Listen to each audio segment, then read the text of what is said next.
Hello दोस्तों, तो आज हम लोग बात करने वाले हैं मुंबई अंडरवर्ल्ड के बारे में। कुछ बहुत ही खास बातें जो शायद ही आप लोग नहीं जानते होंगे। तो चलो वीडियो शुरू करते हैं। चैनल पर न्यू हो तो प्लीज सब्सक्राइब कर लो, जस्ट 1 सेकंड लगता है। तो चलो वीडियो की फटाफट शुरुआत करते हैं। तो ऐसा क्या है मुंबई अंडरवर्ल्ड में कि इसके बारे में सब लोग जानना चाहते हैं, पढ़ना चाहते हैं, हर जगह सर्च करते हैं। इतना इंटरेस्ट क्यों आता है? मतलब मुंबई अंडरवर्ल्ड में ऐसा क्या खास था? अंडरवर्ल्ड तो हर जगह रहा है, कोलकाता में भी रहा है, पंजाब में भी रहा है, यूपी में भी अच्छे खासे बाहुबली हुए हैं, बिहार में भी अच्छे खासे बाहुबली हुए हैं, लेकिन मुंबई में है ऐसा। मुंबई अंडरवर्ल्ड में ऐसा क्या खास था? सबसे पहली चीज कि मुंबई अंडरवर्ल्ड में सबसे खास बात ये थी कि मुंबई अंडरवर्ल्ड से ही अंडरवर्ल्ड की शुरुआत हुई है इंडिया में। थोड़ा बहुत पंजाब से हो चुकी थी तो उसे मैं अंडरवर्ल्ड नहीं कहूँगा, वहाँ एक्चुअली में टेररिज्म की शुरुआत थी। लेकिन जो सही मायने में गुंडई की, जैसे कहते हैं ऑर्गेनाइज्ड क्राइम मतलब जो एक ऑर्गेनाइज्ड तरीके से किया जा रहा हो, जैसे दाऊद ने किया, डी कंपनी, एक कंपनी के नाम पे क्राइम किया। तो ये सब चीज़ें मुंबई में शुरू हुई। ये सब कभी यूपी में नहीं हुआ। यूपी में कभी ऑर्गेनाइज्ड क्राइम इस स्केल पे तो कभी नहीं हुआ है। थोड़ा बहुत कोलकाता में हुआ है, थोड़ा बहुत झारखंड साइड हुआ है, लेकिन इधर नहीं हुआ। तो मुंबई अंडरवर्ल्ड ने अपने फेज हमेशा चेंज किए हैं। पहले मुंबई अंडरवर्ल्ड क्या था, फिर क्या हुआ और अब क्या है? अब तो खत्म ही है। अब तो वो जो चुटर पुटर गुंडे हैं वही भाई अंडरवर्ल्ड अपने को कहते होंगे, वरना अब मुंबई पुलिस इंडिया की सबसे स्ट्रिक्ट पुलिस है। अब किसी की औकात नहीं है कि उस हिसाब का राज कर ले जिस हिसाब का अब पुराने अंडरवर्ल्ड डाउन कर ले गए हैं। अगर मैं मुंबई अंडरवर्ल्ड को फेज में बांटने की बात करूं तो 3 से 4 फेज में आप बांट सकते हो। पहला फेज जो इंडिया के इंडिपेंडेंट होने के बाद शुरू हुआ और लगभग 70 के दशक तक चला, मतलब 1947 से लेके 1970-75 तक मान के चलो। उस टाइम जो दौर था, गुंडई थी, अंडरवर्ल्ड था, लेकिन ओनली स्मगलिंग बेस्ड। भाई उस टाइम का गुंडा वही था जो स्मगलिंग करके बहुत ज्यादा पैसा कमा रहा है।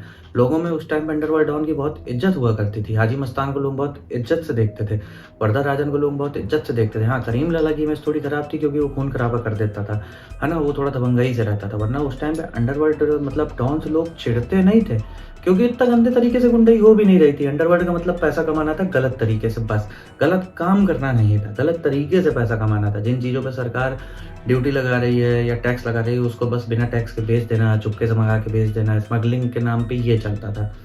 फिर जो 70s के बाद दौर आया जहाँ से दाऊद इब्राहिम का दौर शुरू हुआ, या प्री दाऊद फेज कह लो, फिर दाऊद लोगों ने थोड़ा सा इस चीज़ को बदला कि अब मिल बांट के काम करने वाला कोई सीन नहीं, क्योंकि ये हाजी वर्दा और करीम लाला सब मिल बांट के काम करते थे कि एक दूसरे के धंधे पे अड़ाएंगे नहीं, एक दूसरे के एरिया में नहीं घुसेंगे। लेकिन दाऊद ने ये चीज़ चेंज की। अब दाऊद ने एक अलग स्कीम बनाई है, एक दूसरे के एरिया में घुस घुस के मारेंगे और सारी एरिया अपने कंट्रोल में लेंगे।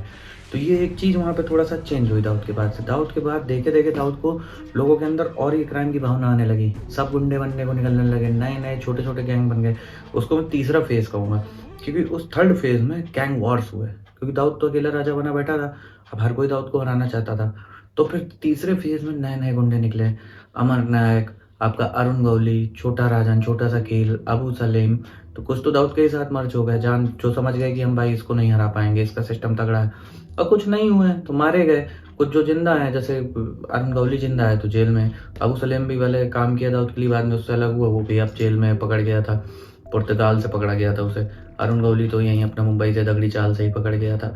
तो ये जो फेज था ये भयानक गैंग वार वाला, भयानक। दाऊद तो इंडिया छोड़ चुका था, अपना मस्त दुबई में बैठा था और इधर पे गैंग वॉर चलते थे। ये सबसे खूंखार फेज कह सकते हो आप मुंबई अंडरवर्ल्ड का। फिर जो लास्ट फेज आता है जो आज की डेट में चल रहा है, आज की डेट में अंडरवर्ल्ड का टोटल सफाया हो चुका है। जो भी चल रहा है तो इन नाम मतलब रियल एस्टेट के नाम पे चल रहा है, चुपके चुपके जो भी चल रहा है रियल एस्टेट पे ही अंडरवर्ल्ड वालों का पैसा लगा है और सिर्फ पैसे कमा रहे हैं। मार काट गुंडाई एकदम बंद हो चुकी है। लॉरेंस बिश्नोई एक नाम उठ रहा है, वो अपनी धाक जमा रहा है धीरे धीरे। बाकी मुंबई अंडरवर्ल्ड से मेरे हिसाब से तो अभी ऐसा कोई नहीं है जो आगे चल के कोई बहुत बड़ा नाम कर पाएगा, और ना मुंबई पुलिस किसी को करने देगी। तो ये था ऑल आज के वीडियो में। Thank you for watching. Channel subscribe करो और जल्दी बताओ अगला वीडियो किस गैंगस्टर के ऊपर चाहिए।